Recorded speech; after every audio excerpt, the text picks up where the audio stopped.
Eh ben, écoutez, un grand merci à toutes et tous de nous rejoindre. On est vraiment super heureuse avec Hélène ici présente de vous retrouver pour cette nouvelle rencontre de notre cycle de masterclass qu'on a choisi dédié à la question du leadership.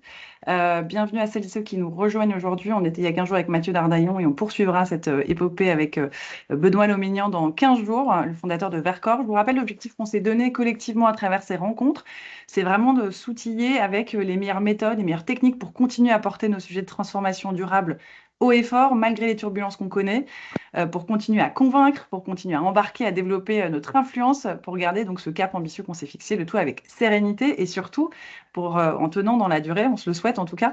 Et pour y arriver, ce qu'on s'est dit, c'est que voilà, ça allait s'inspirer tout simplement auprès de ceux et celles qui nous semblent être vraiment les meilleurs en la matière. Et aujourd'hui, et c'est là où je fais mon magnifique travelling, c'est Lucie Bache qu'on a le plaisir de recevoir, qui va venir partager avec nous cette fameuse secret sauce. J'en profite pour faire rentrer les quelques retardataires. Bienvenue à vous. Est-ce que vous nous voyez bien? C'est bon? Yes. Non pas Parfait. qu'on ait envie d'être en gros Bonjour plan, mais Lucie. c'est quand même plus confortable quand on est dans une conversation de se voir et de se parler. Je vais vous mettre en grand tous. Donc, on va surtout, bon, on vous voit pas, mais n'hésitez pas à ouvrir vos caméras si vous voulez, c'est plus convivial. Donc Lucie, un grand merci d'avoir accepté de jouer le jeu de cette conversation. Tu as confondé donc Too Good To Go en 2016, plus récemment Poppins. Tu es aussi présidente de la Climate House, où on est aujourd'hui de plantation, tu es investisseuse à impact, tout ça à la fois. Aujourd'hui, notre ambition avec toi, ça va pas tellement être de parler de tous ces projets, même si on adorerait, mais c'est surtout de mieux te connaître, de comprendre à travers tous ces projets ce qui fait ta force, ce qui fait ta singularité en tant que leader à impact. D'abord sur le plan très stratégique, c'est-à-dire vraiment les méthodes et les techniques que tu as utilisées pour faire émerger cette vision Too Good To Go, pour en faire ce succès planétaire. Et puis sur un plan un peu plus personnel et plus intime, si tu en es d'accord, parler aussi de ce que tu appelles ton écologie intérieure. Donc comment tu fais pour rester aligné, pour garder cet élan, pour garder de la clarté aussi dans un monde qui va de plus en plus vite et qui est de plus en plus complexe, comme on le disait. On a une petite heure donc à passer tous ensemble, un petit peu moins maintenant. On va se garder 15 minutes à la fin pour échanger tous ensemble et rebondir. N'hésitez pas à tenir, enfin en tout cas à écrire vos questions dans le chat au fil de l'eau. Et puis moi j'ai envie pour commencer de te questionner sur l'actualité. Puisqu'on voit qu'on est dans une période trouble, hein. Je ne parle même pas des guerres, mais entre la polarisation, le backlash ESG, toutes les pressions sur les modèles à impact. Comment est-ce que toi, tu vis ça en tant que capitaine d'entreprise engagée pionnière sur le sujet? Comment tu traverses cette période-là? C'est pas simple, hein. Je pense qu'on est nombreux à se dire waouh. Tous les matins, quand tu écoutes la radio, tu te dis ah, ok, on en est là. Et en même temps, pour nous, c'est vraiment pour ça qu'on a monté un lieu comme la Climate House. En fait, être entouré de gens qui gardent la pêche, qui font des choses géniales, inspirantes. Ça donne de l'énergie, en fait. La passion, c'est contagieux. Et du coup, je pense qu'on se fait tous du bien à agir collectivement et à passer vraiment de l'individualisme au collectif. Je pense on sent que les clés sont là. Et donc, ça, moi, ça me fait vraiment beaucoup de bien au quotidien.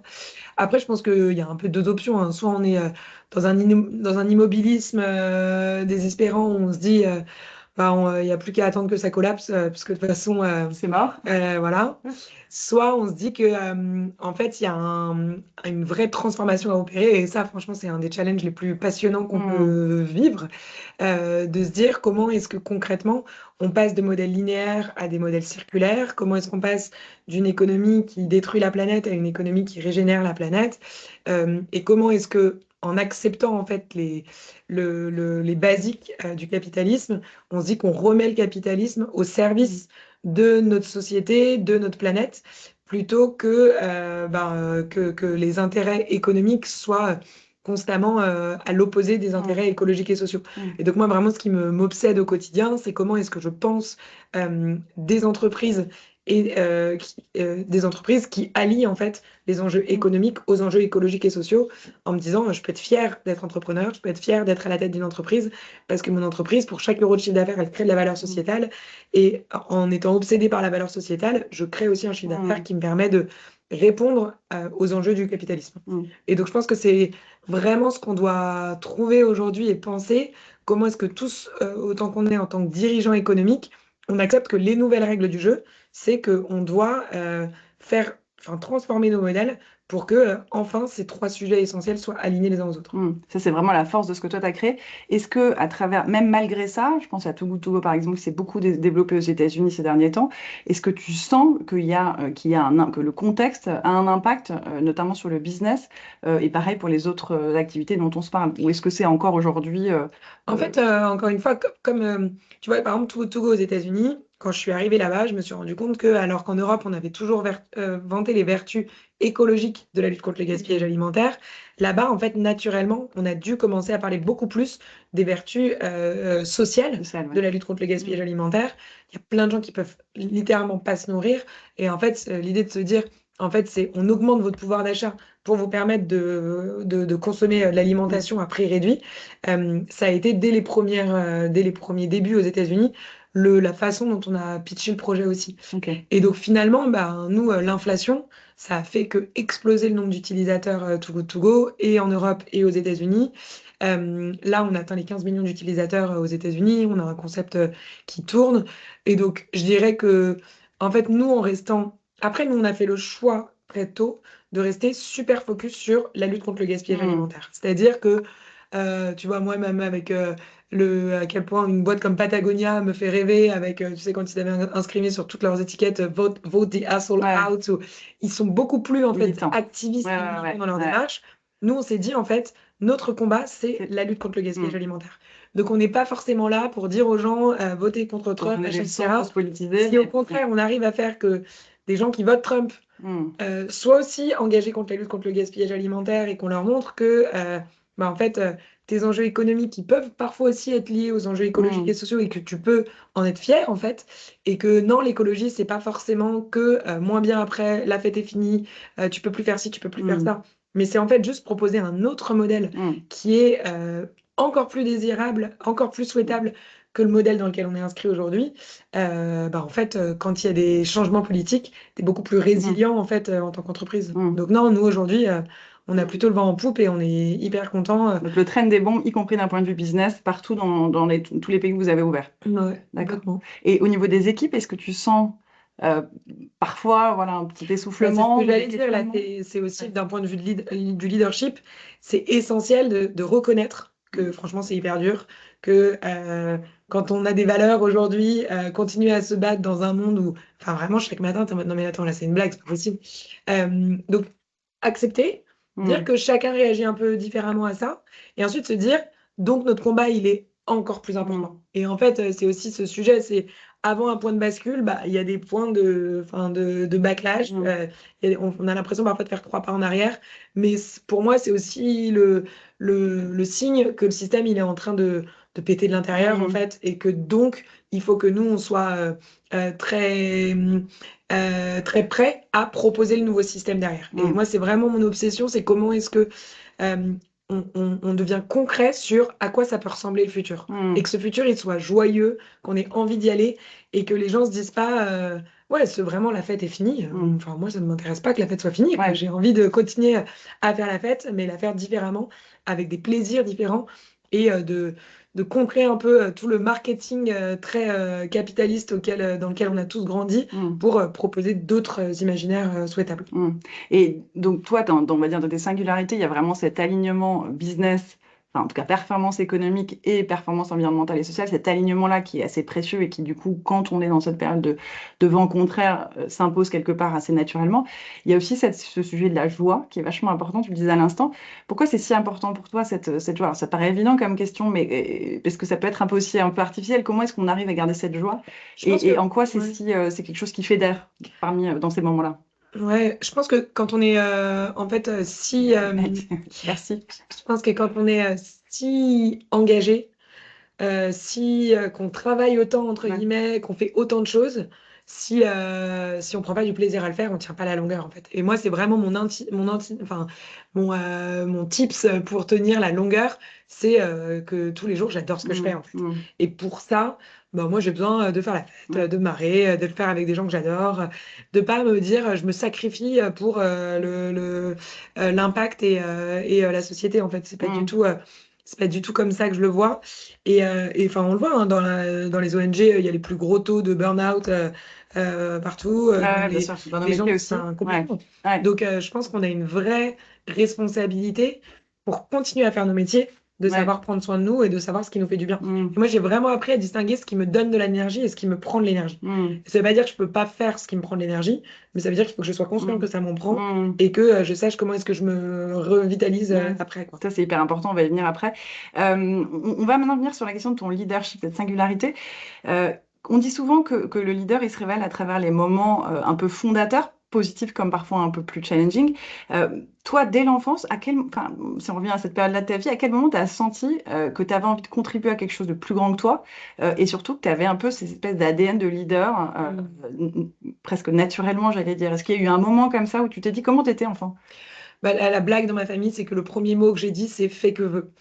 Et je pense que l'idée d'être libre, pour moi, Ouais. c'est hyper important et de me dire, effectivement, je fais ce que j'ai envie de faire quand j'ai envie de le faire. Je ne sais pas si on appelle ça un leader ou pas, mais en tout cas, il y a je suis très déterminée en fait depuis toujours. Mais par contre, je ne fais rien seule. Et donc, en fait, moi, ma détermination passe par embarquer les autres avec moi. Mm, Et en fait, moi, souvent, je vais proposer 10 idées et en fait, s'il y en a 9 où tout le monde, j'ai l'impression que ça les intéresse pas trop, mm, je vais me désintéresser de l'idée assez rapidement. Par contre, s'il y en a une où je sens que les gens, ils ont des étoiles dans les mm, yeux et qu'ils ont absolument envie de le faire, là, je vais être une locomotive que plus rien ne peut arrêter parce que je sens qu'il y a un truc qui collectivement nous plaît. mm, Et mm. donc, embarquer le groupe, ça a toujours fait partie de mon ADN. J'ai été toujours déléguée de classe, capitaine de l'équipe de volley, rédactrice en chef du Ah journal du ouais. collège. J'ai toujours été Mm, ouais, très dans le lead, mais toujours dans le lead collectif. Tu vois, j'ai jamais fait mm, de sport individuel. J'ai jamais été compétitrice dans mm. l'âge, mais j'ai plus été ouais, motivée, déterminée. Et c'est quelque chose qui était dans ta famille naturellement ou qui est singulier, qui est propre à toi? Je sais que tu as des frères et sœurs, vous êtes tous comme ça? Alors, pas du tout. Mon frère et ma sœur, c'est l'opposé. Ouais, Euh, c'est marrant. Donc, avec une même éducation, en fait, tu vois ouais. bien qu'il y a quelque chose de très Bah, en fait, j'avais passionnel. jamais réalisé ça, mais effectivement, je viens quand même d'une famille d'entrepreneurs. En fait, mon père est médecin, ma mère est avocate, et du coup, ils étaient indépendants. Mm, Mon père avait 5 salariés, mais en fait, en tout cas, j'ai aucune personne en salariat autour de moi. Mais ça, ouais, en fait, je l'ai réalisé très très tard. J'ai d'accord. jamais grandi en me disant, je viens d'une famille d'entrepreneurs. Ouais. Mais c'est vrai que mon grand-père et ma grand-mère sont arrivés de Pologne et de Roumanie. Ils Mm, ont créé leur usine de tricot et ils ont tout créé de zéro, en fait. mm. Mm.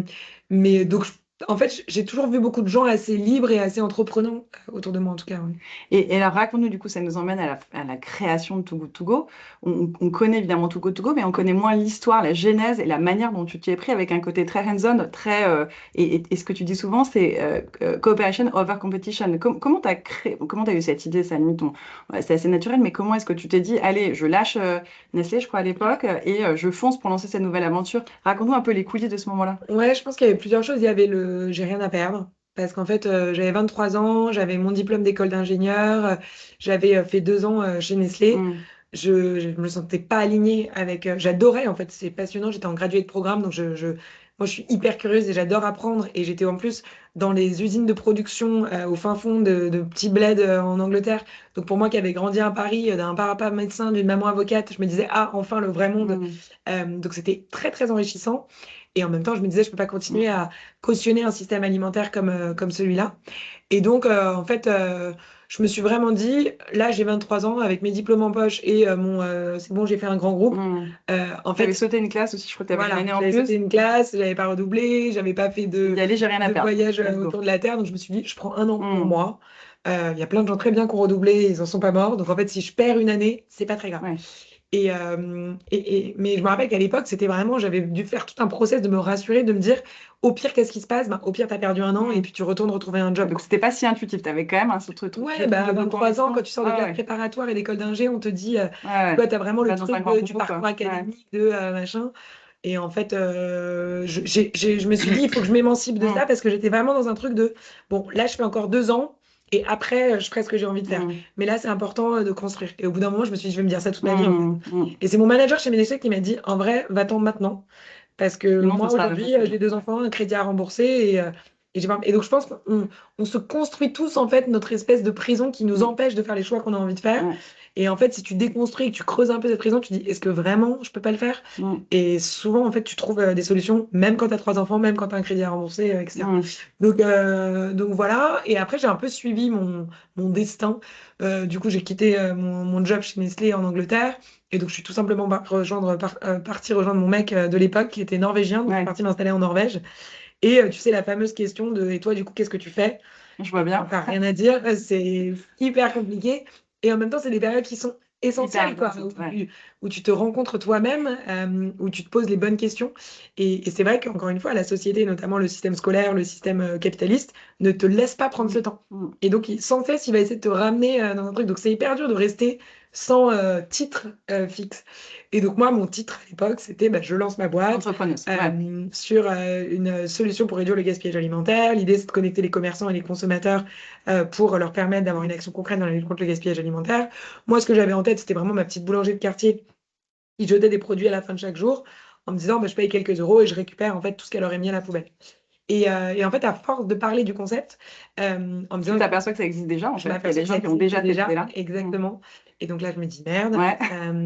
Et en fait, Effectivement, la conférence à laquelle je vais le lendemain s'appelle Collaboration is the New Competition. Et en fait, effectivement, cette conférence, juste le titre était parfaitement trouvé pour moi à ce moment-là de ma vie. C'est ça qui est génial d'avoir du temps aussi, c'est que tu te permets de faire des choses que tu n'aurais jamais fait. Et typiquement, la Climate House, moi, je me dis, je suis dans 4 jobs différents aujourd'hui. Il y a des cycles de conférences passionnants, en fait, à commencer par aujourd'hui. Et j'ai même pas le temps d'y aller, en fait. Et j'envie les gens qui n'ont pas de travail fixe aujourd'hui pour profiter de tout ça. De continuer à s'inspirer, à se remplir, en fait. Exactement. Et donc, je contacte en fait ces gars et en fait c'est devenu mes cofondateurs et on a monté tout ensemble. Donc, d'abord au Danemark et en Norvège. Quelques années plus tard, je suis rentrée en France enfin non, quelques mois plus tard parce que tout est allé très vite. Je suis rentrée en France pour lancer Concept ici aussi parce que je sentais qu'il y avait un vrai sujet sur le gaspillage alimentaire. Et ensuite, en fait, naturellement, 2 ans plus tard, on a recommencé le développement international. Et donc là, moi, j'ai passé beaucoup de temps entre la France, qui était notre plus gros marché, et les autres pays, où je recrutais un DG local et je lui mettais l'ADN de Too Good To Go dans les veines. Je lui donnais le playbook en lui disant fais ce que tu veux, mais si tu changes quelque chose, il faut qu'il y ait une bonne raison.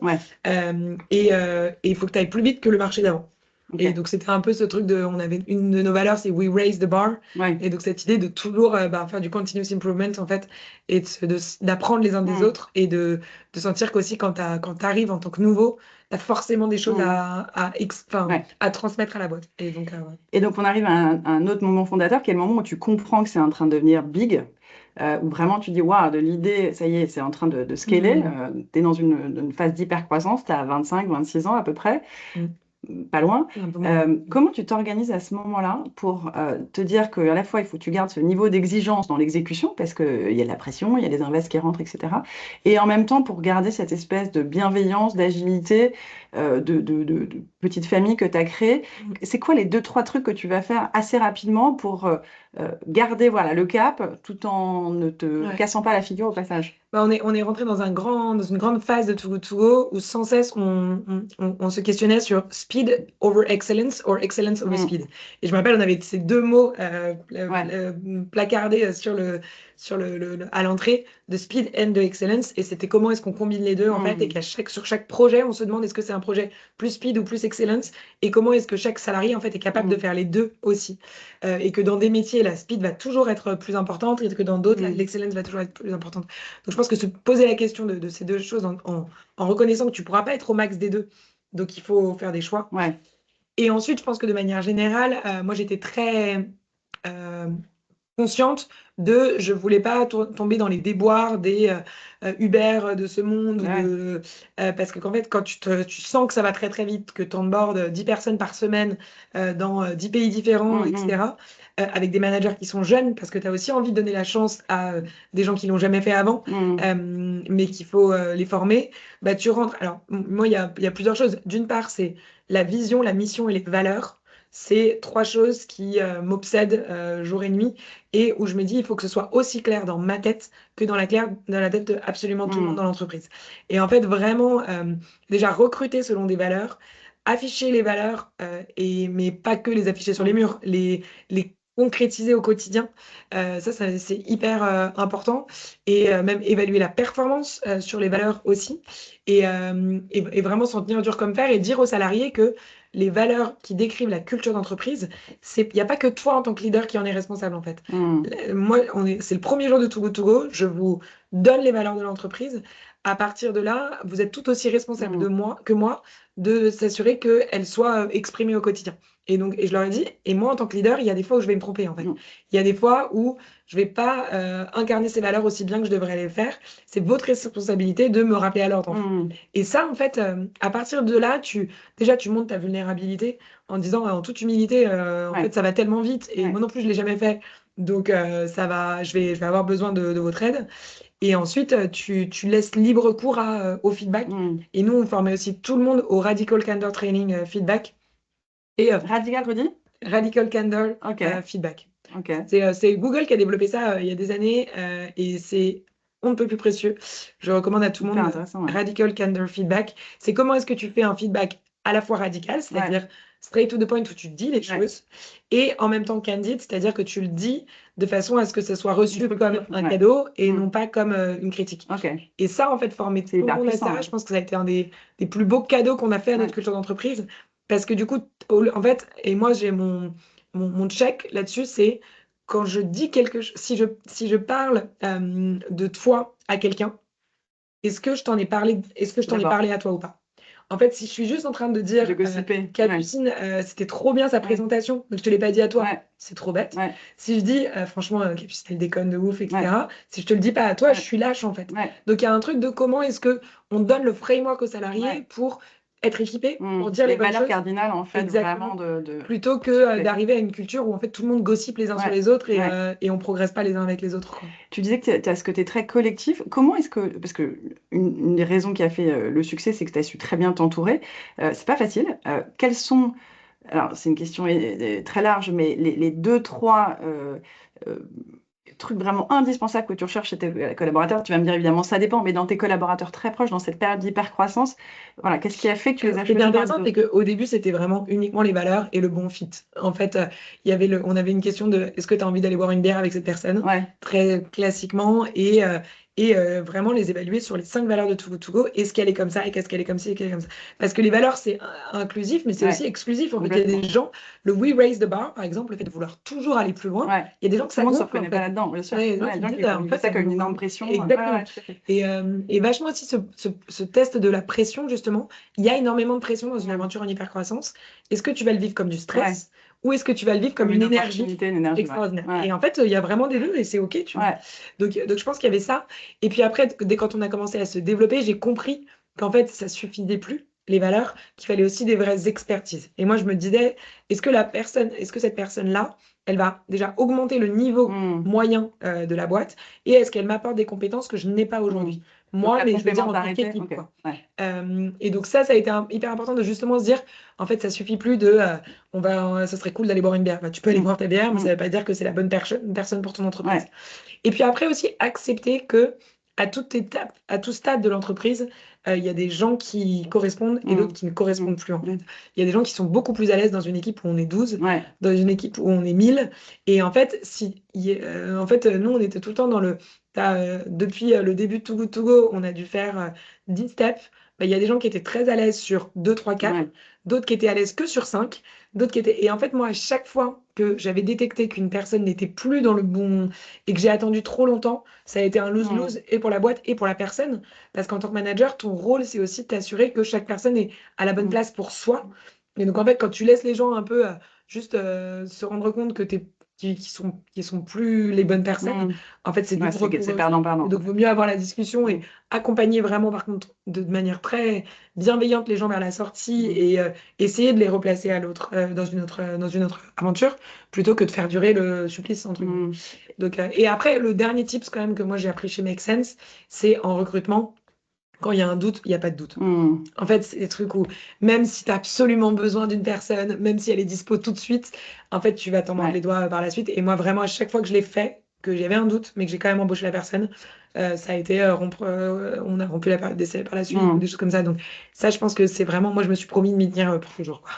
Et il y a un truc aussi que tu as bien fait, c'est de savoir t'entourer de gens qui sont meilleurs que toi, tu le dis souvent. Mm. Ça, c'est pas facile pour un leader parce que, à la fois, on comprend très bien pourquoi on le fait parce que ça crée évidemment collectivement de la valeur, mais il y a cette histoire de positionnement de comment est-ce que je laisse cette personne exister, comment est-ce que parfois Ouais. je lui laisse aussi ma place pour aller m'occuper En de fait, choses. Comment tu fais ça? moi, je pense que j'avais pas trop le choix parce que comme j'avais 23 ans et que globalement, je ne savais Ouais, rien pas faire, grand-chose encore, ouais. Ouais. Donc j'ai c'est venu été très tôt en fait. Ouais, exactement. ok. Mais en fait, moi, c'est venu vraiment requalifier ma définition du leader. Pour moi, le leader, c'est le chef d'orchestre, en fait. Et en fait, le chef d'orchestre, il sait Mm. pas faire de violon, il Mm. sait pas faire de Carrément. violoncelle, il sait pas faire de piano. Par contre, grâce à lui, tous les musiciens Ouais, euh, jouent en harmonie, en fait. ouais. Et là, ce qui compte, c'est justement ce morceau collectif. Donc, le chef d'orchestre, il est essentiel. Mais à aucun moment, en fait, c'est pas son sujet Mm. d'être meilleur que chacun des artistes Mm. qu'il met en musique, quoi. Mm. Euh, un élément qui est vachement intéressant aussi dans la culture Too Et Good To juste, Go. pardon Ouais, pour vas-y, je t'en ajouter, prie. mais je pense que quand tu le formules aussi clairement que ça, de je ne sais pas faire ton métier Ouais, et c'est pas mon rôle de savoir ouais, faire ton métier, les gens ils step up aussi ouais. parce qu'ils sentent qu'en Ils fait, sont pas s'ils gênés. ne Ouais, sont ouais, pas là, ouais, ben le truc fonctionnera ouais, pas en ouais, fait. Et bien donc, sûr. du coup, c'est beaucoup plus puissant. Mm. Et moi, j'ai vachement réalisé aussi au fur et à mesure que quand j'étais à 120%, quelque part, l'équipe, elle se mettait à 80. Mm. Et en fait, même si, en fait, parfois, quand je redescendais à 90, Ouais, bah, eux, ils se mettaient à 100. ouais, ouais, Et ça, c'est assez magique aussi ouais. et ça permet de te préserver sur le long terme. Ah, c'est génial. Mm. Quand on arrive à faire ça, c'est que Ouais, c'est pas facile. ouais, c'est pas facile. Il y a un truc aussi intéressant chez vous, enfin, à l'époque, c'est cette fameuse No Ego Policy. Tu Ouais. peux nous en parler et la place des femmes aussi autour de toi. Mm. Bah, encore une fois, comme tu vois, tous les cofondateurs, on avait moins de 30 ans, on ne savait pas faire grand-chose et qu'en plus, on était vraiment passionnés par. En fait, nous, ce qui nous intéresse, c'est de réduire le gaspillage alimentaire. Moi, jamais j'ai cru que je pourrais me payer avec, que je pourrais embaucher des gens avec. Quand on a commencé les premiers CD, je me suis dit, on sera jamais plus de 11. Mais Euh, c'est vraiment vrai ça. Ouais, mais vraiment. Moi, Tu je m'étais dit, t'attendais pas du au tout. bout de 11, il faut un CSE, mais t'inquiète, on n'ira Incroyable. jamais Ah ça ouais. encore. Non, parce que moi, je suis vraiment, et pour le coup, je pense que c'est dans ma personnalité, je regarde chaque semaine quel est mon bottleneck. Ok. Et en fait, je m'occupe du bottleneck de cette semaine. Je suis pas très. Dans la vision, enfin dans En la fait, vision à pour moyen moi, je terme. sais que je Ouais. rêve d'une planète sans gaspillage alimentaire et que c'est ça qui me plaît Hmm. et qui me prend par les tripes. Mais après, j'ai pas besoin de savoir est-ce que dans 2 ans, on sera dans X nombre de pays. Ah ouais. Je suis vraiment très focus sur le day-to-day et qu'est-ce qui bloque le fait de sauver plus de repas demain. Hyper intéressant. Ouais, Euh, donc c'est une vision assez court-termiste finalement, mais ouais. qui t'emmène vers quelque chose de très long terme, Ouais, complètement. En fait, sans le chercher. j'ai ma North Star, qui est super Ouais. claire, mon étoile polaire. Et par contre, dans le déroulement opérationnel, je me concentre à la semaine ou à 2, 3 mois Ok. max, mais Ok. je vais pas beaucoup plus loin, quoi. Ok. Et ça, en fait, ça me permet déjà de garder les pieds sur terre, de pas prendre peur. Parce que si tu m'avais dit un jour que Ouais. Too Good De To pas Go être ferait plus tétanisé de par 1000 le. Ouais. salariés, Ouais. j'aurais pas fait, je pense. Ouais. Et, euh, et ensuite, bah, ça permet de rester très au cœur du sujet Hmm. et auprès des équipes, en fait. Hmm. Et Hmm. je pense que c'est aussi vachement. Et donc, le no ego policy il vient aussi de là. C'est en fait, moi, je vais pas être dans ma tour de cristal à pondre la stratégie et des slides sur les 3 prochaines années, Hmm. pendant que vous êtes en train de Hmm. charbonner et de parler aux commerçants et aux consommateurs, ce qui nous intéresse, en fait. Et effectivement, très tôt, en fait, on a eu beaucoup de femmes. Alors, est-ce que c'est parce que moi-même j'étais une femme et que du coup, les femmes, il y a plus de femmes qui veulent bosser pour des femmes, je sais pas. Mais effectivement, je me Le rappelle, sujet aussi intéresse beaucoup les femmes. ouais, Enfin, on sait qu'on est dans l'écologie, des métiers c'est qui sont sûr. plus féminins. Ouais. Et je crois que c'est à l'été 2019, on est dans 14 pays. J'ai 11 de mes DG qui sont des femmes sur les 14 et il y en a 4 ou 5 en congé mat. Hmm. Et là, tu dis, ah ok, je Je comprends. comprends maintenant pourquoi c'est Je compliqué. comprends pourquoi les gens embauchent pas de femmes. Et en fait, ce qui est assez magique, c'est qu'avec le No Eco Policy, en fait, les équipes sont organisées. Les femmes DG, elles construisent aussi des Hmm. équipes hyper résilientes, hyper team spirit. Et donc, T'as du coup, vraiment noté une différence entre une femme DG et un homme DG? Enfin, que tu alors, pourrais presque théoriser, ou même si l'échantillon est bah, en petit? tout cas, j'ai noté une différence sur la façon dont on est organisé, dont on est collaboratif, etc. chez Too Good To Go, que ce que je vois dans la plupart des Ah ouais, sociétés et ouais, dans le monde actuel, en ouais, fait. ouais. Et je pense vraiment que ça vient du fait d'avoir beaucoup de femmes dans des positions de leader qui, du coup, se montrent vulnérables, se montrent humbles elles-mêmes, recrutent des équipes qui sont meilleures qu'elles, Hmm. sont vraiment en permanence dans la collaboration aussi, etc. Et oui, je pense que. Et du coup, Enfin, en fait, le congé mat, ça passe comme un Mm. détail dans l'océan des challenges auxquels tu fais face, en Mm. fait, en tant que DG ou en tant qu'entrepreneur, quoi. Mm. Mm. Super intéressant. Il y a un sujet qui revient tout le temps, c'est la question de la conviction. Comment on arrive à convaincre, en fait? C'est un truc qui nous obsède dans nos métiers parce que forcément, on est avec des gens qui sont pas tout le temps d'accord. Il faut qu'on se batte pour faire valoir nos idées, de nos projets de transfo.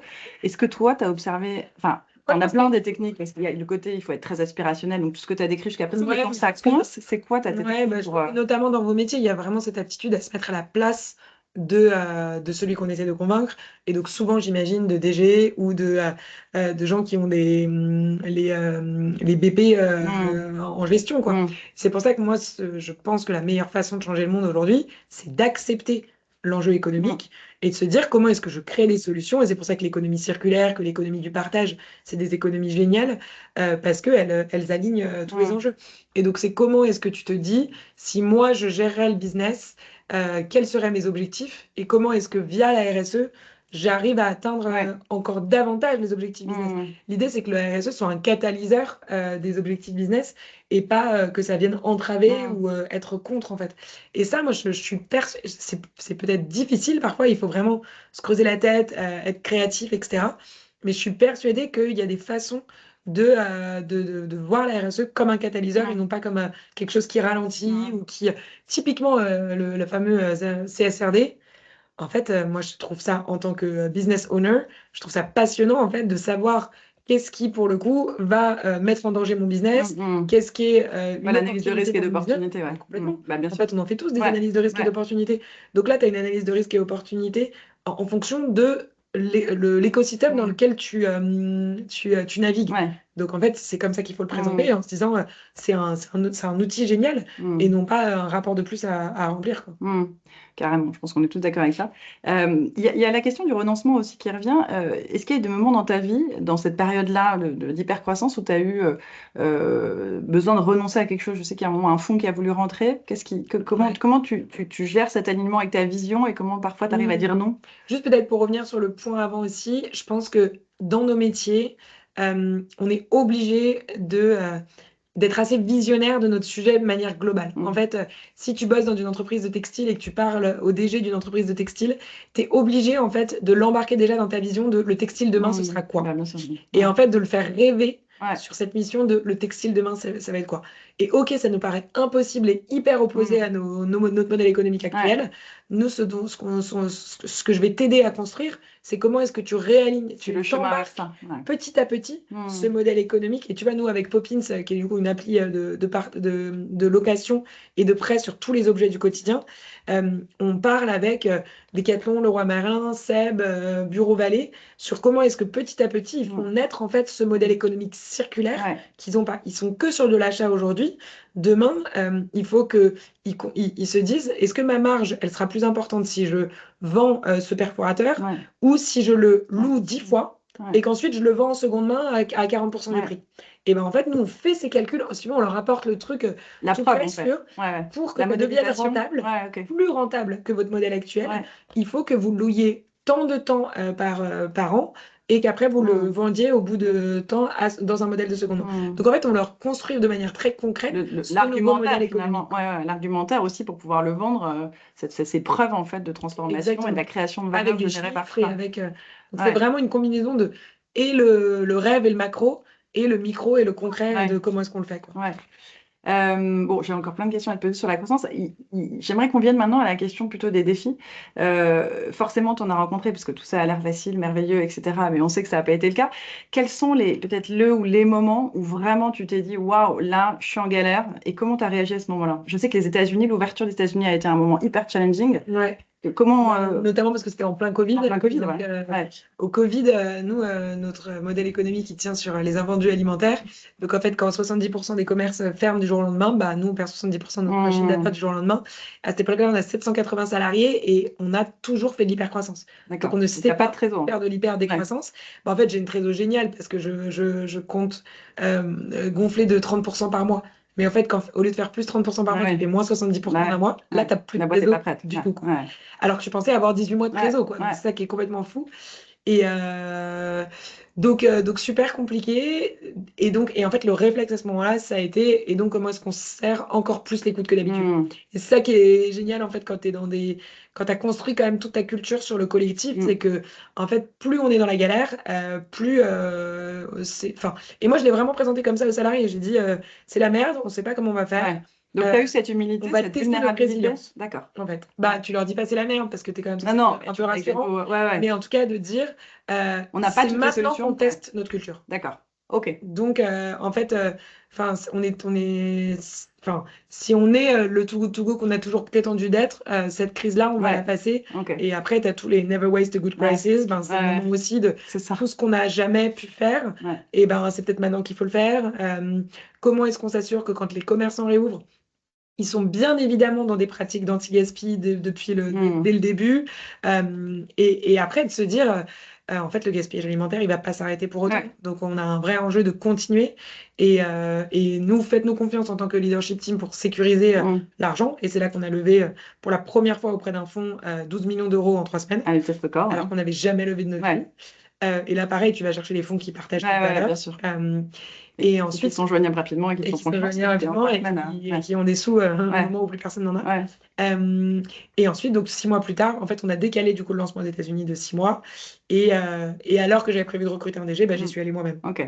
Et donc c'était encore une fois, bah, en fait, quand le navire va mal, il faut encore plus être près du terrain Mm. que loin à observer au fond ce qui se passe, quoi. Et comment toi, tu t'es senti? Parce que là, on voit ce que tu as mis en place en tant que leader, mais est-ce qu'il y a des moments où tu as flippé? Est-ce que ça t'a empêché de dormir? Comment tu t'es outillé à ce moment-là pour résister à ce moment de En gros fait, je pense que stress? j'ai pas trop réalisé ce qui se passait. Ouais, tu En étais fait, un quand peu tu es au cœur de la dans l'action tempête, libre, pour quoi. le coup, Ouais. tu n'as aucun recul Ouais. sur ce qui est en train de te passer et ce que tu es en train de vivre aussi. Et moi, en vrai, c'est quasiment 1 an et demi ou 2 ans plus tard que j'ai un peu accusé le choc. Mhm. En plus, à ce moment-là, je me suis séparée de mon Norvégien avec qui ça faisait 7 ans que j'étais, etc. Donc, c'était Général, un tout ça peu, va ensemble, ouais. ouais, tu vois, ta vie pro et ta vie perso qui s'écroulent au même Ouais. moment. C'était super. Et en fait, c'est un peu bah, attendre de toucher le fond et puis tu vas remonter, quoi. Et je pense que le fait de. En fait, tu sais, c'est un peu quand tu vois des parents qui gèrent leurs 4 enfants, leur carrière de folie, en plus qui sont hyper fit et machin. En fait, quand tu dois gérer, tu gères. Ouais. Et je pense qu'on a vachement ce truc de superhumans, en fait, quand t'as pas le choix et que tout le monde compte sur toi, bah, t'y arrives, en fait. Ouais. Et presque, c'est limite quand la pression diminue un Ouais. peu, T'as le que postpartum. ouais, voilà, Ouais. que tu te dis, oula, je suis quand même Ouais. bien fatiguée, quoi. Et moi, c'est un peu ce qui s'est passé au bout de 2 ans aux États-Unis, où en fait, je suis rentrée pour Noël, j'avais pris 7 kilos, j'ai fait un bilan sanguin, il y avait rien qui Mm, allait. mm. Et j'avais raté tous les 30 ans en plus de mes meilleurs potes parce que c'était l'année des 30 ans, parce que moi j'ai un an de moins parce que j'ai sauté de une classe. Et du coup, tous mes potes avaient eu 30 Ouais. ans, j'avais raté leurs anniversaires. Je me disais, franchement, ma vie, elle fait pas rêver, quoi. Ouais. Et donc, je pense qu'à partir du moment où j'ai senti un espèce de désalignement je suis plus exactement là où j'ai envie d'être, et je parlais de plus en plus de Togo Togo comme ma prison dorée en disant c'est extraordinaire ce que je Mm, vis mm. et vraiment je regretterai jamais une seule seconde, mais j'avais quand même le mot de prison. Et pour quelqu'un qui est autant attaché à sa liberté, quand en fait franchement je commençais à bosser à 5 heures du matin parce qu'il fallait bosser sur l'Europe, Ouais. et ensuite à 10 heures du mat il y avait mes salariés Ouais. qui arrivaient. Et je prenais 2 fois l'avion par semaine en Ouais. changeant de time zone. Je mangeais que des trucs, machin. Je faisais beaucoup moins de sport. Et en fait, oui, quelque part, j'avais complètement arrêté de Mm. m'écouter parce que j'étais trop à l'écoute de l'extérieur. Et Et je c'est voudrais là juste où qu'on se s'arrête quand même reconcentrer sur l'intérieur. ouais, et sur ce moment-là, parce que c'est un moment de stress immense, tu le dis, hein, tu dormais pas beaucoup, etc.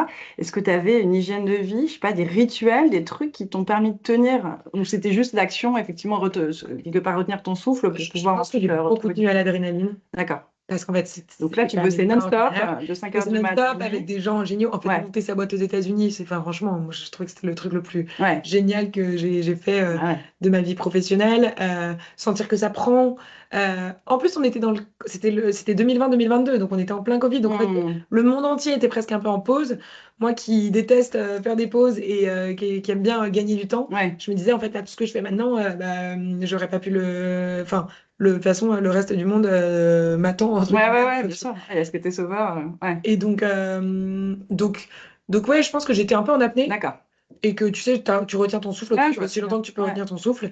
Et à quel moment tu as senti que, enfin, tu nous as dit, il y Ouais, avait je pense 30 ans, que le vraiment retour en quand France. je suis rentrée en France. Et ça s'est matérialisé comment? Tu t'es sentie hyper Bah, fatiguée? Tu as été déprimée? Enfin, c'était quoi quels ont non, été les signaux que tu as écoutés à ce moment-là? non, en fait, j'ai pris une coloc avec mes deux meilleurs potes d'enfance, alors que j'habitais encore aux États-Unis. Et on s'est dit, franchement, on a toujours rêvé de le faire. On vient de se séparer toutes les trois de nos mecs parce que Covid, machin, etc. Si on veut le faire, c'est maintenant, donc on y va. Et il y en avait une d'entre elles qui habitait en Haïti, qui travaille pour l'ONU, et moi qui habitais aux États-Unis. Et en fait, on a eu une opportunité de trouver une coloc qui correspondait à nos critères, Comment? etc. Ouais. On s'est dit, vas-y, on la prend. Et là, en fait, pour la première fois depuis les 7 ans de Too Good To Go, je me suis dit, il y a un truc que j'ai vraiment envie de faire qui n'a rien à voir avec le travail. Et en fait, et ça m'a motivé à accélérer largement Mm. mon retour des États-Unis. Du coup, j'ai recruté un DG, ça m'a mis 4 mois à le trouver. Et en avril, je suis revenue m'installer en D'accord. France. Ok. Voilà. Donc en fait, juste tu as senti que tu avais besoin. Enfin, il y a eu plus Ouais, j'ai un pas nouvel attendu de alignement de burn-out planète. ou je sais Ouais, pas c'est quoi. ça. Enfin, en T'as fait, le pas. burn-out, moi, on m'en a tellement parlé que je Ouais. restais tout le temps T'as été quand même en très... vigilance là-dessus. Ouais. Ouais. Et donc, je suis jamais allée jusqu'au burn-out, mais je suis allée à un peu... je sens que j'ai besoin d'un changement. Ouais. Et après, ça a été 2 ans de psychothérapie aussi, concrètement comment tu coupes le cordon, Ouais. quoi. Parce Ouais. que Ouais. accepter de ne plus être totalement essentiel à ce que tu as créé, Ouais. c'est hyper dur Ouais, tu m'étonnes. Et psychologiquement. comment je me Surtout réinvente et quand tout. c'est une Ouais. boîte grand public en plus. Donc j'étais devenue Lucie de Too Good To Go et accepter de. Du coup, c'est qui Lucie déjà? Mm. Et vraiment réapprendre à te Mm. connaître toi-même, ça prend vachement de temps, quoi. Pendant la période Too Good To Go, tu étais accompagnée, tu avais un coach, un board perso, Ouais, c'était j'ai eu pas mal quoi? de coachs. Ouais, tu as eu plusieurs coachs à la Ouais, suite? ouais. D'accord. Notamment un qui a, enfin moi je trouve qu'il a vraiment changé ma vie, qui m'a fait faire un programme qui s'appelle un programme d'intelligence positive. Ok. C'est un truc où tu as une session avec une vidéo, c'est une appli, tu as une vidéo de 10 minutes tous les matins et lui tu le vois une fois par semaine. Et ce qui était génial, c'est qu'il me coachait à la fois moi, mais il coachait aussi toute ma leadership Hmm. team et il venait en écoute à nos leadership meetings. Ah Et ouais. ça, c'était hyper utile parce que c'est un peu comme le côté psy, en fait, il ne connaît que ce que tu lui dis de toi-même. Ouais, ouais, bien Et sûr. en fait, quand il te voit en action, Ouais. là, il y Plus en a un transparence, peu quoi. Ouais, exactement. ouais, ouais. Et du coup, lui, il venait en écoute à tous nos management meetings une fois par semaine et il nous coachait tous individuellement. Ok. Et en plus, il m'a fait faire ce programme. Et ce programme, en fait, c'est assez génial. Il t'apprend à détecter tes saboteurs. Ah ouais. Donc, quelles sont les façons dont tu t'auto-sabotes parce que, par exemple, moi, j'ai un truc, c'est le hyperachiever. Donc, je D'accord. veux tout le temps être au Ouais. maximum Hyper de tout. exigeante. Ouais. Et en fait, il t'explique que ça, qui est d'abord une qualité chez toi, qui te donne énormément, voilà, c'est aussi le défaut de ta Ouais. qualité, c'est que parfois tu vas pousser à l'extrême, tu vas te saboter. Ouais. Et pareil sur les trucs de tout vouloir contrôler. En fait, on le sait, au bout d'un moment, Ouais. c'est plutôt. Et donc, tu as 9 saboteurs en fait, qu'on a tous en nous, mais qui t'aident à prioriser et qui t'aident à détecter Hmm. quand ils interviennent. Ok. Et en fait, typiquement, ils interviennent dans tes moments de stress. Et donc, Ok. savoir dans un moment de stress dire, ah, attends, C'est là, pas c'est moi, mon mais petit c'est. diable qui Ouais, est en ouais. train de parler, comment est-ce que je fais intervenir mon sage? Ok. C'est des techniques super concrètes qui te réapprennent à câbler ton cerveau Hmm. autrement, en fait. Hmm. Ce qui t'explique, c'est que ton cerveau, il est, plus tu grandis, plus tu vieillis, plus tu t'inscris dans des chemins neuronaux d'automatisme où tu vas même plus te rendre compte que, bah, en fait, dès qu'on te fait ça, tu fais ça. Et du coup, ça va devenir un réflexe que tu Ouais. vas même plus réussir à faire autrement. Et il t'apprend à, en fait, muscler ton cerveau pour venir bah, Hmm. Devenir la meilleure devenir, partie de toi-même, en fait. ouais, et définir Ouais. d'autres façons de réagir à une même situation, en Ok. fait. Et ça, Hyper c'est hyper intéressant. utile. Ouais. Et ça a duré combien de temps? Tu as fait ça pendant. Ça dure 12 mois, le programme. Ok. Et vraiment, je le recommande à quiconque. C'est assez cher, Ouais. mais ça vaut vraiment le coup. On va essayer de faire. J'ai deux petites questions quand même sur ton écologie interne. On en a un petit peu parlé là. Donc, retour des États-Unis, tu changes de rythme, tu te réalignes quelque part. Qu'est-ce que tu as mis en place parce que tu repars là dans une nouvelle aventure professionnelle? On a dit que tout à l'heure, tu avais plein de casquettes différentes, tu restes hyper convaincu sur la mission. Qu'est-ce que tu as appris de cette période et qu'est-ce que tu as mis en place, mais très concrètement dans tes rituels du quotidien? Qu'est-ce que ça a changé? Ouais, ça va paraître Et pro et perso. fleur bleue, mais c'est honnêtement ma connexion au vivant. Le fait de passer plus de temps dans la nature. En fait, moi, j'étais que entre les capitales Bah ouais, pendant New 7 York, ans. ouais, Quand tu habites à New York, t'as pas. ouais. Enfin, tu vois, et encore, il y a des grands parcs, mais bon, ça n'a rien à voir. En fait, j'ai découvert la Bretagne. Je suis tombée amoureuse de cette région. Et en fait, Ouais, t'étais historiquement de non, Bretagne. pas du tout. Je suis vraiment parisienne, Ah pure non, mais souche. d'accord. J'ai toujours pensé que jamais j'habiterais en Oui, donc dehors c'est une d'une ville, découverte, c'est nouveau en etc. fait. Et là, Ouais, en fait, j'ai passé du temps ouais, à voir l'océan, le ciel, les ouais. oiseaux, La à ligne repérer d'horizon. Ouais, la ligne d'horizon, ouais, à me retrouver seule ouais. aussi de temps en temps, alors qu'à Paris, on est tout le temps entouré, notamment quand tu as des bureaux à la Climate House, c'est non-stop. Ouais, en plein sentier. Donc, et ça, moi, c'est nécessaire pour moi, j'en ai vraiment besoin. Mm. Mais en fait, équilibrer ça avec, en fait, finir une journée de travail et te retrouver sur la plage à parler aux oiseaux limite ou à ne pas leur parler Ouais. justement, franchement, c'est absolument magique. Et en fait, moi, je suis allée dans un truc super qui s'appelle les Rencontres Vivantes, organisé par Stéphanie Ampard, si certains d'entre vous la connaissent. Et ça a littéralement changé ma vie. En fait, moi, c'est à partir de là que j'ai pris la décision de me désolidariser ou de me de me détacher un petit peu de Togo Togo et de cette prison dorée parce que et son thème, Stéphanie, c'est l'émerveillement du vivant. D'accord. Et effectivement, savoir s'émerveiller du vivant, tu te reconnectes forcément à toi parce que du coup, tu t'émerveilles de toi-même aussi quelque part. Et en fait, c'est hyper touchant ce qui se passe quand, je sais pas, tu prends le temps de savoir est-ce que là, je suis stressée ou pas? Parce que moi, je n'avais même plus D'écouter, l'aptitude. de t'écouter à J'étais nouveau. tellement dans la tête que j'avais complètement coupé avec mon corps et avec ce qui se passe dans mes émotions. Et je pense qu'on est beaucoup à être des élèves du capitalisme qui te disent en fait, En il faut pilote être automatique, dans les chiffres et dans la tête et dans le concret. Et en fait, quand tu réapprends moi, ça m'a vraiment rajouté une dimension de compréhension de moi-même et des enjeux, quoi. Et donc, en termes de rituel, ça veut dire qu'aujourd'hui, donc ça a été un peu ton électrochoc. À ce moment-là, tu t'es Du reconnecté coup, au j'ai acheté une vivant. maison en Bretagne. Ouais, donc tu t'es, voilà, t'as trouvé Et un maintenant, je endroit suis entre là-bas. les deux, en fait, entre D'accord. la Bretagne et Paris. Ok. Et surtout, je suis entre les deux au quotidien, en fait. C'est-à-dire que, déjà, je sais ce qui me coûte de l'énergie, je sais ce qui m'en donne. Et donc, je sais que quand ça m'a coûté de l'énergie, je me dois, en fait, un retour d'énergie. D'accord. Et donc, typiquement, par exemple, moi, faire du sport tous les jours, je sais que c'est nécessaire à mon D'accord. bien-être. Ah non, c'est Et vachement donc, important. Et tous les jours, tu arrives à faire du sport. tous les jours, Et je tu fais fais du quoi comme sport. sport? Bon, j'ai une salle trop bien où je fais des pilates, D'accord. des abdos, Et du tu arrives à pilates. caler ça dans ton agenda, donc c'est Bah, en en fait fait, c'est sanctuarisé. ah oui, alors ça, c'est un autre truc que j'ai fait, c'est que j'ai arrêté de faire passer mon agenda pro avant mon agenda perso. Parce que du coup, tu n'as plus d'agenda Ouais. perso, en fait, globalement. Et en fait, moi, je me suis dit, non, j'ai une vie, et c'est pas pro ou perso, c'est qu'est-ce qui compte pour moi. Et mes projets, ils sont hyper importants pour moi. Mais déjeuner avec ma mère, c'est hyper important pour moi aussi.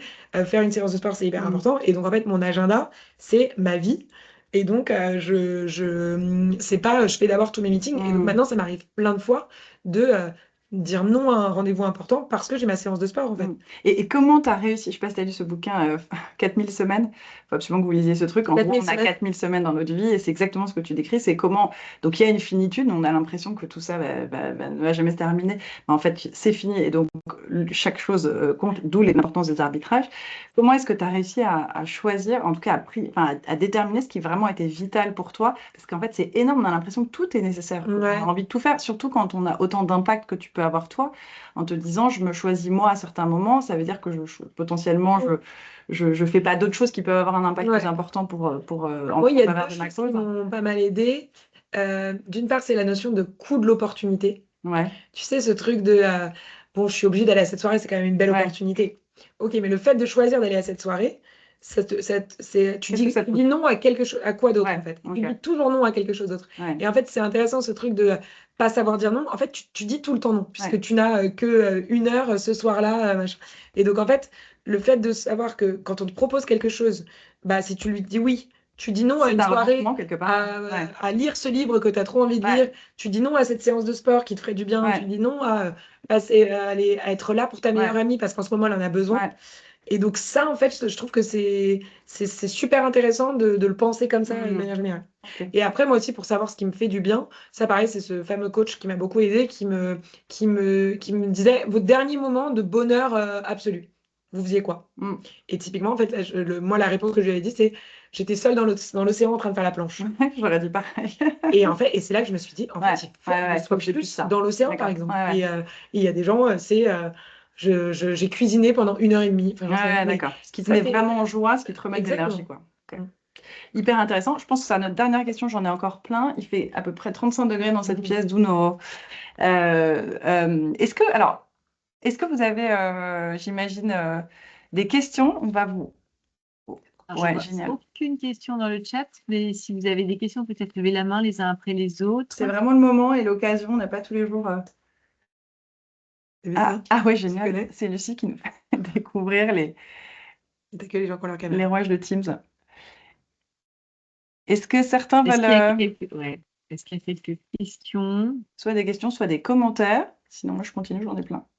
personne qui lève J'ai la main. j'ai une petite question. Ah, il y a une question de Nicolas. Merci Képfine pour l'échange et merci Lucie d'être là avec nous aujourd'hui. Vous m'entendez bien? Je m'appelle. Ouais, Ouais. Très bien, très bien. super. Lucie, vous parliez au début de l'intervention de ces nouveaux imaginaires, les futurs joyeux, heureux.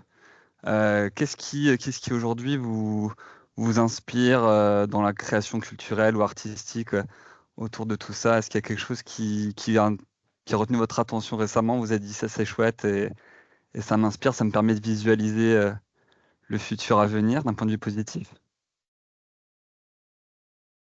Très bonne question. Voilà. Attends, faut qu'on redescende. Il y a pas mal de choses. Moi, je dois dire que je suis une très grande fan de Jean-Pierre Gou. Je ne sais pas si vous connaissez. Ouais, qui est ici, là. Tout à fait. Ouais. Qui a écrit Siècle bleu, qui a écrit La Petite Princesse récemment. Et donc, moi, ces livres, ils m'inspirent beaucoup parce que je les trouve. En fait, ce côté, lui, il est totalement amoureux et fan du Petit Prince. Et en fait, ce côté de revenir un peu à l'enfance et à la naïveté, et en même temps, on dit que les enfants ont toujours raison, et je trouve que c'est tellement vrai. En fait, c'est dire des choses, des banalités, en fait, mais on a complètement perdu ce bon sens paysan dans nos sociétés. Et donc, et lui, il décrit cette homo biosphéris qui est en fait en fait, l'ère d'Homo sapiens est terminée. Maintenant, il faut passer à Homo biosphéris. Et Homo biosphéris, c'est quoi? C'est la prise de conscience qu'en fait, on est tous des cellules d'un organisme. En fait, nous, on est tous, je crois, 40 milliards de cellules qui ont tout un rôle différent. Et c'est uniquement le fait qu'elles vibrent ensemble qui nous permettent d'exister. Et en fait, il décrit cette Homo biosphéris comme les 8 milliards d'humains qu'on est bientôt. C'est en fait des cellules d'un grand organisme qu'on appelle l'humanité qui vibrent ensemble et qui chacun en fait ont leur rôle parce qu'en fait les cellules de ta peau elles n'ont pas le même rôle que les cellules de ton rein ou de ton ongle, mais on a besoin de chacune de ces cellules qui vibrent ensemble pour exister. Et je trouve ça hyper inspirant. Si vous n'avez pas vu sa conférence, je la recommande. Mais cette définition d'une nouvelle façon d'être ensemble, comme une nouvelle espèce qui est Homo biosphéris, dont le rôle, la mission, c'est de prendre soin de notre planète. Et ça, moi, je trouve ça assez génial de se dire, on est à l'aube d'une nouvelle évolution du genre humain, en fait. Beaucoup plus collective. J'ai vu que Frédéric avait levé la main. Oui, bonjour. Est-ce que vous m'entendez? Ouais. Oui, super. Merci beaucoup pour le partage et la dernière partie a particulièrement fait écho chez moi. Je n'ouvrirai pas ma caméra, mais je vous dis bonjour de Saint-Malo. La chance. Je voudrais revenir sur un point spécifique sur peut-être faire pivoter plus ou moins radicalement le business model d'une entreprise. Donc, évidemment, les exemples connus, Decathlon qui commence à louer plutôt que vendre. Et les autres exemples que vous avez cités tout à l'heure en lien avec Mary Poppins ou Poppins tout court, pardon.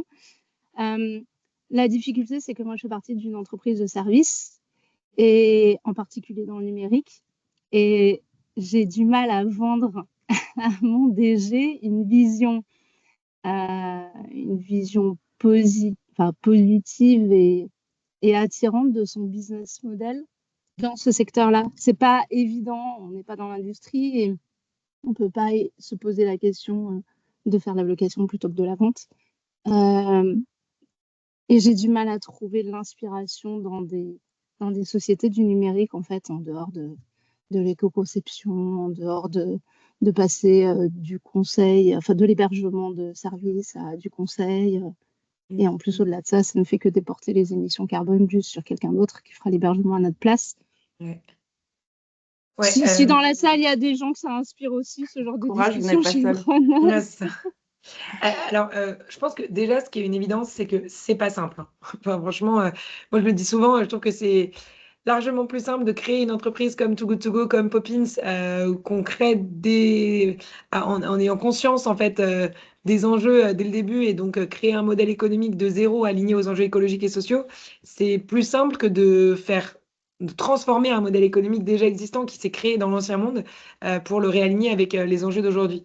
Une fois qu'on a dit ça, pour moi, plus c'est compliqué, plus c'est intéressant aussi. Et donc, c'est là où on a besoin d'être le plus créatif possible dans nos métiers pour inventer ce monde de demain. Je ne sais pas si vous connaissez une entreprise qui s'appelle Norcis et Thomas Brossard, Oui. qui fait plein de choses très, très intéressantes. Et c'est une entreprise de conseil.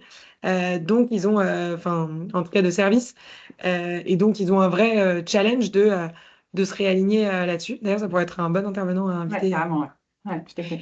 Mais ça, je vous invite à regarder ce qu'ils font et notamment, en fait, ce qui est intéressant, c'est que tout ce qu'ils font sur leur gouvernance, sur le modèle régénératif, sur tout ce qui est drivé par leurs convictions, c'est en train de devenir leur marque de fabrique, ce qui fait que, en termes de se distinguer dans un monde aussi concurrentiel que le service, bah, c'est rien que ça rapporte, enfin, c'est intéressant pour le modèle économique. Et donc, typiquement, plus votre vision sera en fait Désirable. désirable et aussi, j'ai envie de dire, unique en son genre et Singulière, ouais. pionnière et très originale, plus bah, il y aura de quoi le vendre d'un point de vue marketing, entre guillemets, puisque c'est si vous vous embarquez là-dedans que vous ne serez plus une entreprise de service parmi tant d'autres, mais que vous serez l'entreprise de service qui fait enfin, qui est alignée avec les enjeux d'aujourd'hui et non pas ceux d'hier, quoi. On pourrait l'envoyer aussi chez Stéphanie Ampard dans son patron jeu. Complètement. Ou à la convention des entreprises pour le Ouais, climat. c'est, ouais. Mm. Oui, Mais c'est bon aussi une courage. piste. Ouais, bon courage. Et Merci. n'hésitez pas à vous connecter aussi aux différents groupes de travail du C3D sur ces sujets-là, hein, parce qu'il y a beaucoup de gens qui partagent ces problématiques de comment embarquer son COMEX. On aura d'ailleurs une session dans le cadre de cette série de masterclass sur la question de l'embarquement du COMEX et des dirigeants. Énorme sujet. Et je pense qu'il faut être en fait le plus disruptif aussi possible. C'est peut-être la façon aussi d'embarquer vraiment, quoi.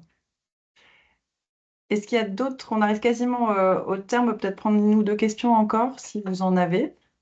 Ouais, j'ai pas l'impression qu'il y ait d'autres questions. Eh ben, je pense qu'on est OK. Des commentaires où on se... Non, moi, je voulais vous remercier, Lucie, pour te remercier pour tout ce que tu nous as apporté. On voit beaucoup.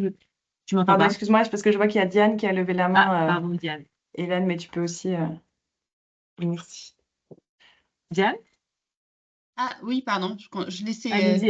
Hélène finir. Bonjour, juste un commentaire. Merci beaucoup pour le partage et surtout de le laisser en distanciel comme ça. Je ne sais pas si c'est très pratique pour vous, mais étant à Bordeaux, c'est pas facile de tout le temps se déplacer et de venir à Paris pour entendre des gens aussi inspirants et qui redonnent vachement aussi foi dans ce qu'on fait. Donc sur le format, moi, voilà, juste commentaire que c'est top de faire tout ce Plutôt format-là. visio. OK. Ouais.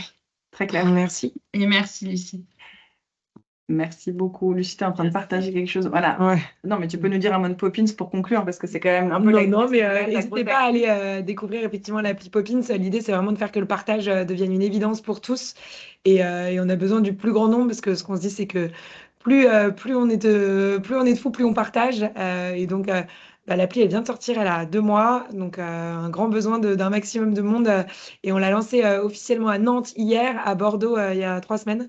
Donc, si vous êtes dans ces régions aussi, encore plus, n'hésitez pas. Et l'idée, c'est de passer de la propriété individuelle à la prospérité collective, en se disant que tous les équipements qui dorment dans nos placards, autant les faire partager avec nos voisins en les louant ou en les prêtant aux gens autour de soi.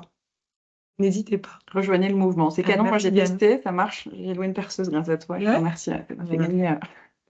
Bon, merci à toutes. Hélène, tu voulais rebondir? Et puis Non, après, oui, on ce que je on voulais s'écoute. juste te dire, Lucie, et ça rejoint ce que je trouve que c'est le fil conducteur qu'on a déjà un peu ouvert avec Mathieu la semaine dernière, c'est qu'on sent que dans ce leadership, c'est beaucoup, il y a l'optimisme, le collectif, mais il y a aussi savoir cultiver le vide et savoir faire rêver. Moi, ce que j'ai retenu, tu l'as dit, et en fait, Mathieu nous l'a dit la semaine dernière, il y a pour embarquer, il faut avoir cette étoile, elle est nécessaire, elle peut être simple, mais elle est nécessaire et elle doit faire rêver. Et après, autour de nous, il faut de temps en temps savoir aussi, pour se réénergiser, cultiver un peu ce vide et ce retour à la nature.